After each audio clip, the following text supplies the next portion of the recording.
crafty friends and fans of the Tilted Brick. This is Angie here, and I'm just coming to you today to show you some papers that I purchased at the Tilted Brick and how I'm going to make a card with them. So first I want to show you that I got this Bee Arty paper called Timeless Grit. It's really fabulously grungy, masculine. It's got pipes and gears and things like that. Two-sided. Each piece is two-sided. I've already pre-cut some of this so you don't have to watch me do that. So I've cut some card fronts out of this. But look how fabulous those gears and nuts and bolts are. And then the back side is this wonderful mesh. So that was this whole piece right here. Let me move it aside so we can get to the next piece. And I've already cut pieces to be 5.5 by 4 1/4, which is an A2 card front, and that's the kind of cards that I make. Again, this one also has the gears, the grunginess, and then the back side is this tan grungy. And I've gone ahead and cut 2 card fronts as well, and then a bigger piece so you can see how lovely that grunge is. And then the last piece here was this big piece that had all of these in there. And again, I pre-cut. So we have a strip that is hat, bow, pen, glasses, cards, and then this fun texture on the back. Then one that's all gears. And then these 4, I think these are 3.5 by 4, so they're not quite ATC size, which is artist trading card size, which is 3.5 by 2.5, but you can cut them down for that certainly. Or we could use these for layering. And again, this has a wonderful background, so we don't have to use that. But I went ahead and cut them all just so we could see if we could use them today in making a card. The other sheet that I got was full of images, which I have already fussy cut most of them out. I'm just using this tray to show you. Some of them I haven't fussy cut all the way, as you can see the gears here versus the gear that I have fussy cut. So I'm going to come back and do that, but there's a lot of gears here and that's a lot of time. I did start out with my brother's scan and cut, which is what did this. But I like a closer cut. I like less of the white showing. And then I'm just going to show you what we can do with this. So I'm going to move these aside. I really like this one. This one. I do like the back side of these really well. That one's really nice and grungy. So the ones that have patterns on them, I might use the back side because I already have paper that looks like this, but not this. So I'll flip over those because those are the ones I would like to use that way. But I do like the brick with the gears. And so that's the side I would probably prefer to use, as well as this one. I just think that's really pretty. And then I have this back side, which is nice and grungy that I like. And then let's just see. We're just going to take, it's almost time to make Father's Day cards. So I'm going to start with this one. How pretty that is. I want to keep some of the gears and things there. Then we have this card that I could put on as is, or maybe the dark one cut down would be nice on there. I don't know yet. So we're just going to play. I do need to trim a little bit more off of this edge here. And since we have the gears, I think, well, let's just play and see, like putting the gears on here in such a way as to, you know, use them. We'll layer them up a little bit. And then we could put a sentiment over. And I already have some pre-cut sentiments just from a Father's Day set that I have. And so I thought about, you know, using the Father's Day. I also have one that just says Happy Father's Day that I could tuck in here. So we just need to decide how that needs to go, because I want that to be all the way on there. I want this all the way on the dark portion. So maybe move it up right there and then move my gears around. Something like that, perhaps. And then that's just a nice Father's Day card using that paper. I could add this somewhere, but right now I'm not feeling that. This also might look good if I put the Happy Father's Day like on top of the gears. I kind of like that look right there. And if we use the gears, we also have the nuts and bolts, which I also cut, but I don't feel like I want to use those on this. Even though they're here, I like just the gears. So I think we'll do that. Now, in order to make this Happy Father's Day that I've already cut match a little bit, I'm just going to take some ink and a blending brush, and I'm just going to add lightly some ink to this so that the white is not so stark. Although I do have some white here that I can pick up, but I'm just taking a little bit of distress ink and I'm going to grunge up my sentiment so that it's not quite so stark white. I want to give it some color so that it kind of matches the other elements here. And any kind of blending brush will work for this. Any kind of ink that you have, whatever color you want to use to give it that look. And I might even add, I think I'm going to get a little bit of the Distress Oxide because I like the way that lays on the cardstock. So I'm going to get that wet and I'll do that. And now we're just going to assemble this and see what we can do. First, this piece right here, I think I want to cut it down just a little bit. I'm going to do that right off screen. Just cut a smidge off of each side so that we can see more of the pretty paper that's behind it. So here, yeah. And then I'm going to take this distress tool. You could use a pair of scissors, whatever you're comfortable with, your fingernail, if you have good fingernails. And I'm just distressing the edge. This is a masculine card with kind of a grungy pattern on the paper, so I'm grunging up my edges. And I'm just gonna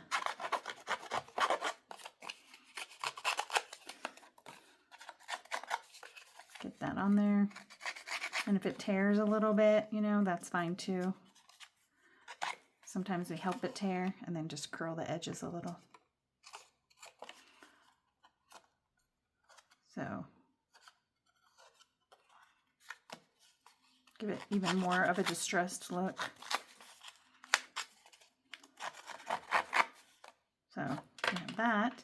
And because I distressed or added color to this, I'm going to add the same color, which is just vintage photo distress ink. Any ink will do, whatever color you want. And I'm just going to add it to the edges so they're not quite as stark and white. That's all. I just don't want it to be so white when we have all these other nice colors on there. So I'm just adding just that little bit of color. I'm using the brush, but you could also just take your cardstock or your piece of paper and run it across your ink pad, which darkens it up even more. And then I'm just tapping off the extra card. So there's that. And because I did that, I'm going to go ahead and distress the edges of this one too. So we'll just real quick run our distress tool on there.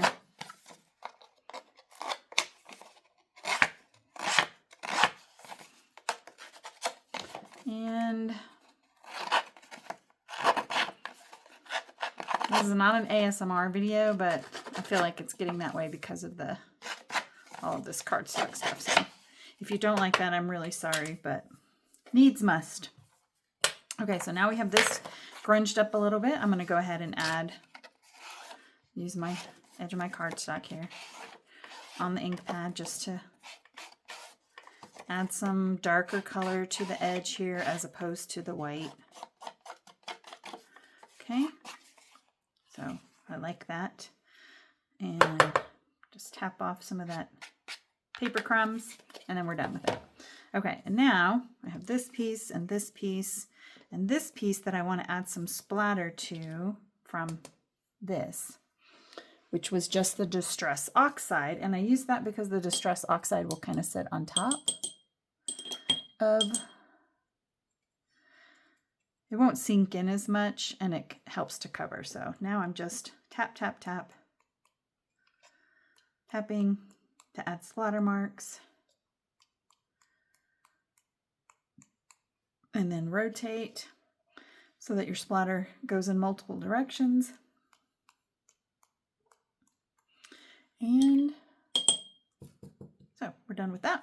I'm gonna take my paper towel and just wipe this down for now.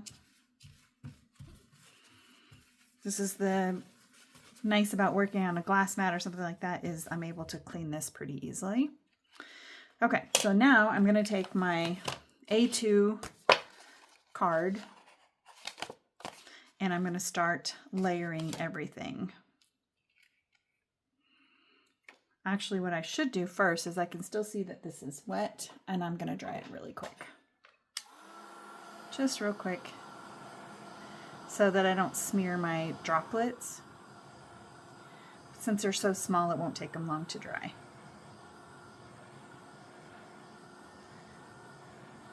And now they're almost dry. Perfect.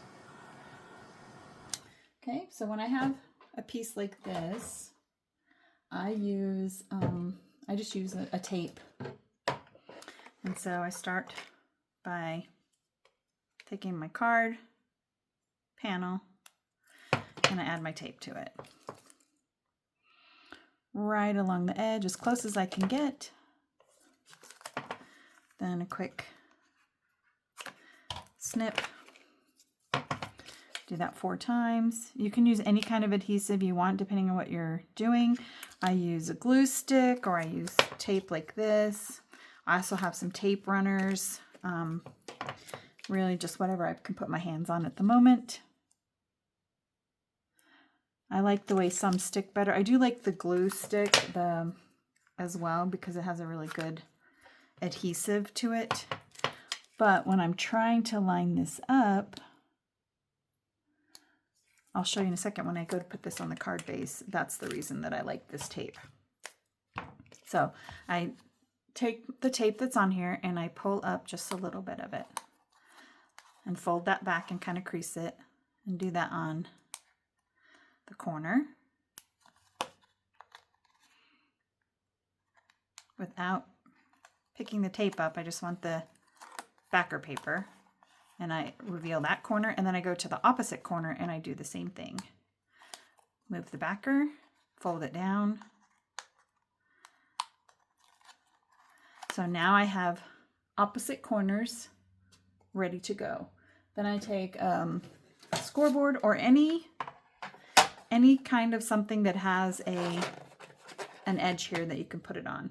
And I take my card, put it in there, and then making sure what side is top and which way your card opens. Then I take this and I line it up because I cut this to be exactly the size of the cardstock. I go into this corner and I line up my cardstock the best I can. And then before I press it all the way down, I'm using the corner that doesn't have tape and the corner that doesn't have tape to make sure that my edges are matched. And then I press down the adhesive side. I press that in. Now I can take this and I can remove these strips of tape, press that down, remove the, not tape, I'm not removing the tape, I'm removing the backer paper. And then like this, and now I have that on there perfectly lined up, and I didn't get it on there crooked, which I don't know if you guys have done it, but I have certainly gotten panels crooked, and so that is the way I do it now to make sure that I get it straight. So now I'm just going to take this piece And for this piece, I could do the same thing. I could use a tape runner, or I could just use a glue stick, because this one's not going to be as finicky, or doesn't need to be specifically right in the corner so I don't get it crooked. So I'm just adding the glue stick, and then I will put this on here. And using the glue stick will give you, you know, a couple seconds. If you don't like where it is, you can move it before it's totally adhered. So that's a nice thing about using a glue stick, is you have a few seconds of time. And then the last thing I'm going to do is I'm going to take some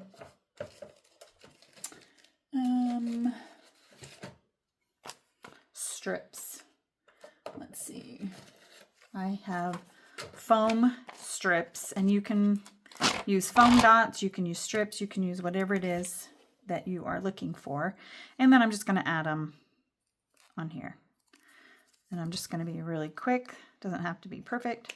The nice thing about the strips that I like is that they have like a bendy quality.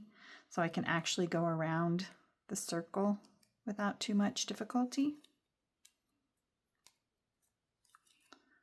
which makes it easy. Then snip.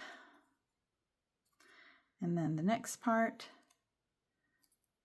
And I don't have to cover the whole piece, just a good amount of it. So then here to remove the backer paper. And then I'll start layering everything where I want it. And so then I'll add this. And I did forget to add just a little bit of color to this, so to get rid of some of those white edges, so I'll do that in my hand. I could do it on the card too. I'm just adding that little bit of brown to kind of dull how bright that white was. Make it look a little bit more distressed. And so now I'm going to add that here. And I'll just do the same thing with each piece.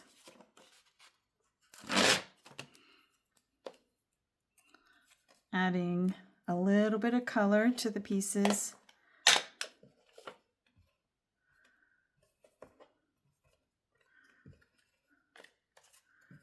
And you could use any color, like I could use blue since the main part of this card is blue. Browns, really doesn't matter. It's just a matter of your preference.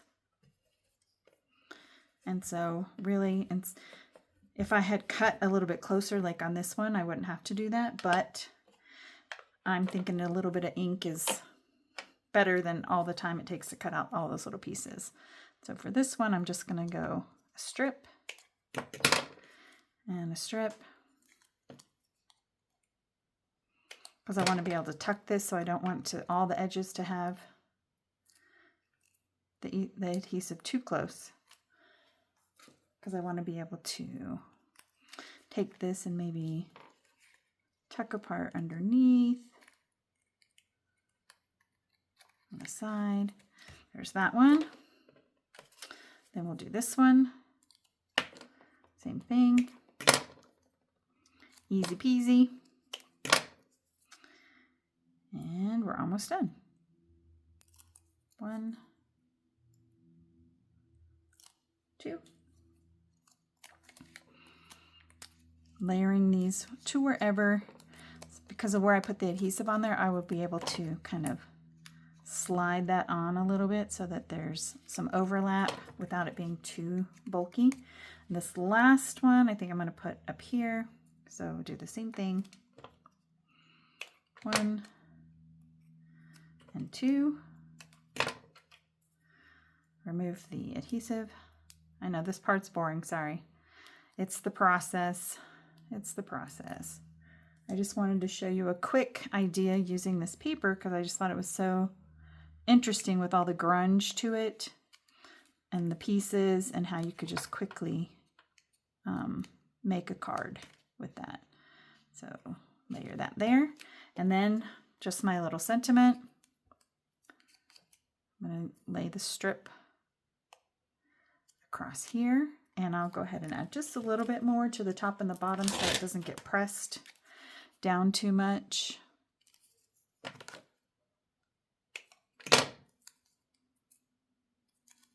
And I know typically people would use this 12 by 12 paper for a scrapbook page, but I wanted to show you today how to use it for a quick Father's Day card. So last piece, taken off the backer paper.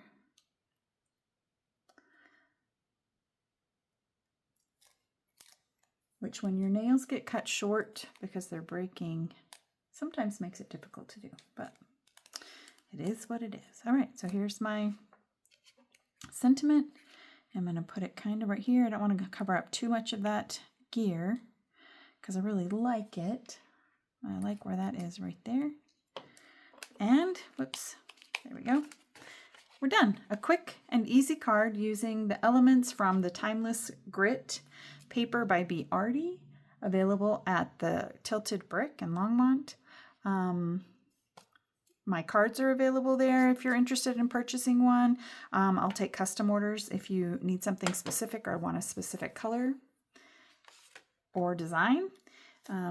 Also, if you want to see any other techniques, please let me know so that I can go out and research whatever it is and put together a video for you. So thank you for joining me today. Let me know if you have any questions or comments, and I ask you to have a wonderful day. Thank you. And